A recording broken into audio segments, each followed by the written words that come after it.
আজ আমি একেবারে পঞ্চব্যঞ্জন রান্না করেছি। কেন করেছি সবটাই তোমাদের সাথে শেয়ার করব। তো ছোট ছোট করে এখন একটু একটু ক্লিপ শেয়ার করছি, তারপর পুরোটা তোমাদেরকে বলবো কী রান্না করলাম। এই ব্লগটা আমি শ্যুট করেছিলাম শনিবারে। তো শনিবারের ব্লগটা আজকে তোমাদের সাথে শেয়ার করব। আজকে রান্নাবান্নার সকাল থেকে একটু ঝামেলায় ছিল।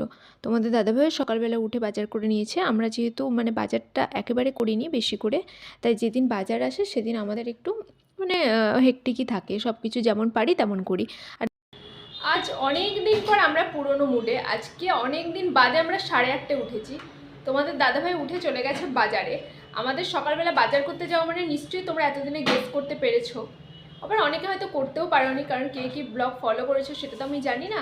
তবে যাই হোক, আমি বলি আজকে আমাদের বাড়িতে গেস্ট আসছে, ওই জন্য তোমাদের দাদাভাই সকাল সকাল গেছে বাজারে। আমাদের বাড়িতে যখন গেস্ট আসে তখনই আমরা সকাল সকাল উঠে দিনের দিন মাছ মাংসের বাজারটা করি।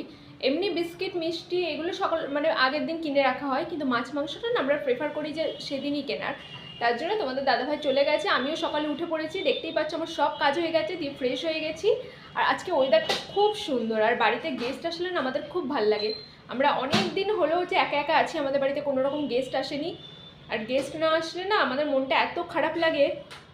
আমরা তো দুজন থাকি, তখন খালি মনে হয় যে বাবা কেউ এলে হয়তো ভালো হয়, কেউ এলে ভালো, এরকম লাগে। তো যাই হোক, গুড মর্নিং এভরিওয়ান, কেমন আছো তোমরা সবাই? আশা করছি সবাই খুব ভালো আছো, যে যেখানে আছো খুব হ্যাপি আছো। যে যেখান থেকে দেখছো অবশ্যই আমার চ্যানেলটাকে সাবস্ক্রাইব করেছো। তো আজকে হচ্ছে শনিবার, আজকে সকাল থেকে ব্লগটা স্টার্ট করলাম। সারাদিন কি করছি না করছি সবটা তোমাদের সাথে শেয়ার করবো, তোমরা কিন্তু পুরো ব্লগটা না টেনে দেখো। বাজার করে তোমাদের দাদাভাই চলে এসেছে, সব জিনিসপত্রগুলো গুছিয়ে রাখলাম। অনেকদিন পর না আমরা ঠিকঠাকভাবে বাজার করলো। এতদিন আমরা দুজন ছিলাম, গেস্ট আসেনি। দাঁড়া, এগুলো সব গুছিয়ে রাখি। আজ আমার বাড়িতে আমার জেঠু জেঠিমা আসছে। বিয়ের পর আমি যখন শিফট করলাম তারপর থেকে প্রায় 2 বছর হয়ে গেল। এই ফেব্রুয়ারির 13 তারিখে আমাদের অ্যানিভার্সারি, তো এই প্রথম আসছে। আর আমরা আজকে সত্যি তার জন্য প্রচুর খুশি। আমরা সমস্ত কিছু রেডি করে রেখেছি। আর আজকে এখন তো আমি রান্নাও করতে শিখেছি, তাই এখন আমি নিজে হাতে রান্না করব। আর শর্টকাট না, একেবারে পঞ্চব্যঞ্জন রান্না করব। ওই জন্য পঞ্চব্যঞ্জনের মধ্যে বাজার করা হয়েছে। আর কী রান্না করব সেটা তো তোমাদেরকে দেখাবই, তোমরা সবটাই দেখবে আর অবশ্যই কমেন্ট করবে কেমন লাগলো। আর এখন দেখো তোমাদের দাদাভাই ফ্রুটস নিয়ে এসেছে, আমি এগুলো ঠিকঠাক করে সাজিয়ে রাখছি। এগুলো ঠিকঠাক করে সাজিয়ে না রাখলে না রান্না বান্না করবো, আগে এই কাজগুলো করে নিই, তাহলে অনেকটা গোছানো থাকবে ব্যাপারটা। আমি তোমাদের দাদাভাইকে বলেছিলাম যে মাছ নিয়ে আসবে, কিন্তু পরিমাণে অল্প নিয়ে আসবে।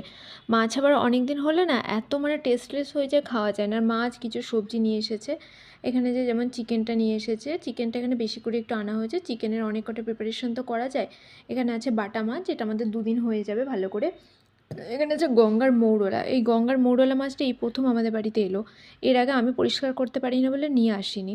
আর এখানে আছে চিংড়ি। এই চিংড়িগুলো দিয়ে পটল চিংড়ি করার ইচ্ছা ছিল, কিন্তু পটল কালকে আমরা পাইনি, ওই জন্য পটল চিংড়ি আর করা হয়নি।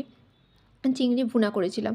এখন এগুলো সব ক্লিন করে রাখবো, তারপর যা করার করবো। আর দেখো এই বেগুনটা কত বড় এনেছে, তবে এই বেগুনগুলো হাইব্রিড, তবে খেতে কিন্তু খুব সুন্দর ছিল। আর এই যে দেখো চিরুনি, এই চিরুনিগুলো আমি কালকে রাতে ভেজাতে দিয়েছিলাম। ব্রেকফাস্টে একবার রেডি করে নিলাম, ব্রেকফাস্ট খেয়ে তারপর কাজে লাগবো, নাহলে কী হয় বলো তো, খিদে পেয়ে যাবে না, তখন আর কাজ করতে ভালো লাগবে না। এই যে আজকে বেশি কিছু নেই, দুটো ব্রেড আর একটু ডিম, একটা ডিম ছিল ভেজেছি, এখন আমি যাবো ডিম আনতে। ব্রেকফাস্টে খেয়ে যা যা রান্নাবান্না করার আছে করবো। এমনিতে 10:30 তো বেজেই গেছে, তাই ভাবলাম খিদে যখন পেয়েছে করেই নি, নাহলে আবার এত বেশি খিদে পেয়ে যাবে তখন আর ভালো লাগবে না, টাইমটাও চলে যাবে। ব্রেকফাস্টের তো একটা টাইম আছে, বেশি দেরি হয়ে গেলে দেখবে আর ভালো লাগে না। সব কিছু তো ধরো কাটাকুটি করবো, ভাজা করব, ডাল করব, মাছের তরকারি করব, আর আগের দিন যে চাটনি করা আছে ওই চাটনিটাও বার করব। ফুলকপি আলু ভাজা তোমাদের দাদাভাই বলছে করো, তোমাদের দাদাভাইয়ের ওই শুকা যে ভেজিটেবল থাকে না ওটা খুব পছন্দের, তাই ফুলকপি আলু দিয়ে আমি ওটাই করব। আর ও বলছে দাও আমি একটু কাট করে দিই, তাহলে তোমার অনেক সুবিধা হবে। তো টেবিলে বসে ও এটা কেটে দিচ্ছিল। দেখো তারপর আলু টালু কেটে নিয়েছি, আর ফুলকপি আলু ভাজাটা একদম কড়াইয়ে দিয়েও দিয়েছি। এটা না আমি একদম শুকনো শুকনো করবো, ফ্রাই করব না। এখানে আমি হালকা হালকা মশলা অ্যাড করছি, আর একটা কাঁচা লঙ্কা ফোড়নে দিয়েছিলাম। কাঁচা লঙ্কার একটা অন্য ধরনের যে ফ্লেভার আছে, ওটা ভাজাতে গেলে খুব ভালো লাগে। এখন একটু লঙ্কা গুঁড়ো, একটু হলুদ গুঁড়ো, একটু জিরে গুঁড়ো, রেগুলার যে সমস্ত মশলা থাকে এগুলো অ্যাড করব। এটাতে ডিম দিয়েও ভাজা যায়, কিন্তু ওটা একটা অন্যরকম হয়ে যায়, আমি আর ডিম অ্যাড করিনি। যেহেতু ডাল দিয়ে খাবো তার জন্য এরকম হালকা হালকা করে করলাম। একটু বেশ কাঁচা গন্ধটা চলে গেলে আমি মশলাগুলোর সাথে ভালো মতো মিক্সড করে এটাতে আমি একটু গরম জল দিয়ে অল্পই জল দেবো, যাতে ভাজার সময় আলুগুলো না ভাঙে আর কি। আর এদিকে দেখো আমি মাছের মশলাটাও কষাচ্ছি। একটা হচ্ছে কাতলা মাছের পেঁয়াজি দিয়ে এরকম রসা হবে, এই মশলাটা মোটামুটি কষিয়ে নিয়েছি। ওদিকে ফুলকপি ভাজাটা হয়ে যাওয়ার পরে আমি কড়াতে ট্রান্সফার করে নিয়েছি। যেহেতু আমার এখন অনেক বেশি কড়া নেই, তার জন্য পাল্টাপাল্টি আমাকে করতে হয়। ওটাও মোটামুটি হয়ে গিয়ে এখন মাছগুলো দিয়ে ওটা ফোটানো হয়ে গেছে। অ্যাকচুয়াল কী বলো তো, আজকে তো হাতে সময় কম, সবটা তোমাদের সঙ্গে শেয়ার করতে পারছি না।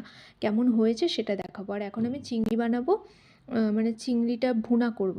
ওই জন্য চিংড়িগুলো এখন সমস্ত মশলা মাখিয়ে নিচ্ছি, ওই মাছের ওটাতেই মাখিয়ে নিচ্ছি। আর কতগুলো করব বলে, এমনিতে তো মাজার মানে সমস্যা, ওই জন্যে যেহেতু অনেক কিছু রান্না করছি বারও অনেক কিছু করতে হয়।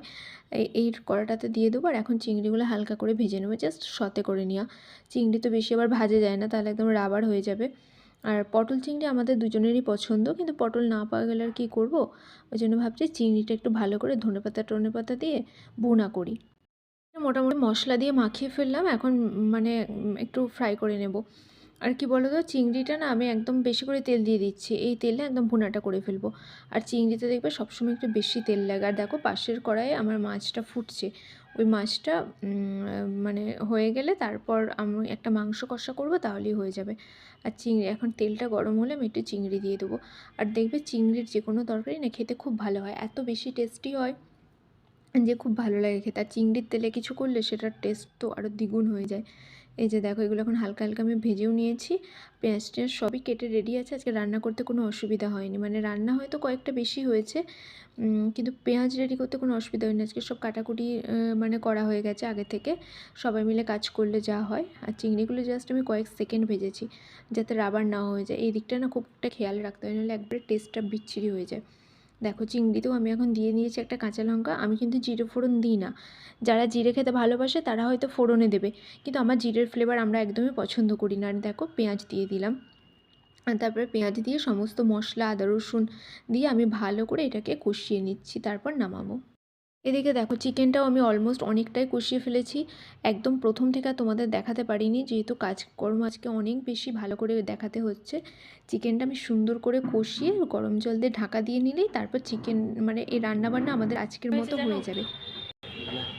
আজকে অনেক রান্না করেছি, আজকে সকাল থেকে মোটামুটি রান্নার ব্যাপারই তোমাদেরকে দেখাচ্ছি। আজকে প্রচুর রান্না করেছি। কী রান্না হয়েছে খাবার সময় দেখবে, এখন দেখাবো না। এই মাত্র স্নান টান সব কিছু হলো, এখন খাওয়া দাওয়া করবো। যদিও আজকে প্রচুর লেট, কটা বাজে 2:35 বেজে গেছে অলরেডি। এখন রান্নাগুলো কী কী হয় সেটা দেখাবো। আমি টেস্টি রান্না করেছি জানো। আজকে তোমাদের দাদাভাই সকালবেলাতে গিয়ে বাজার করে ফেলেছে, ওই জন্য আমার রান্না করার এনার্জিটা আরও বেশি বেড়ে গেছে। সকালবেলা উঠে বাজারে গেলে এক গাদা জিনিস দেখলে মন ভালো হয়েছে এমনিতেই, আর তার জন্য আজকে প্রচুর বেড়ে গেছে। তার মধ্যে আবার তোমাদের দাদাভাইয়ের আবদার হয়েছে আজকে টমেটো ভর্তা খাবে, তো যথারীতি টমেটো পোড়ানো হয়েছে, এখন টমেটোটা ভর্তা করা হচ্ছে।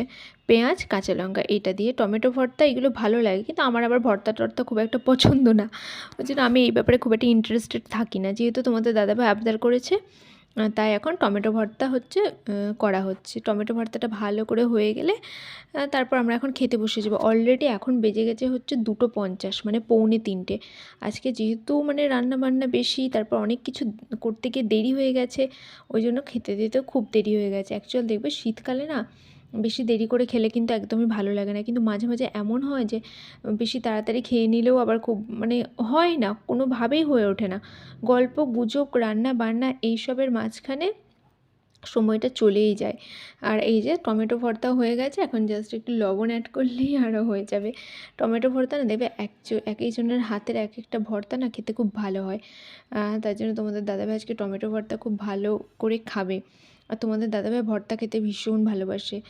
এই যে কতটা কাঁচা লঙ্কা দেওয়া হয়েছে, দেখো কাঁচা লঙ্কাগুলো না একদম কী যে ঝাল। এবার দেখাই কী কী রান্না করেছি। এই যে দেখো, মাছ পেঁয়াজের রসা করেছি, তারপরে স্যালাড তো যথারীতি আছেই। এখানে আছে ভেজ ডাল, মানে টমেটো আর ধনিয়া পাতা দিয়ে। এখানে হচ্ছে ফুলকপি আর আলু যে শুখা।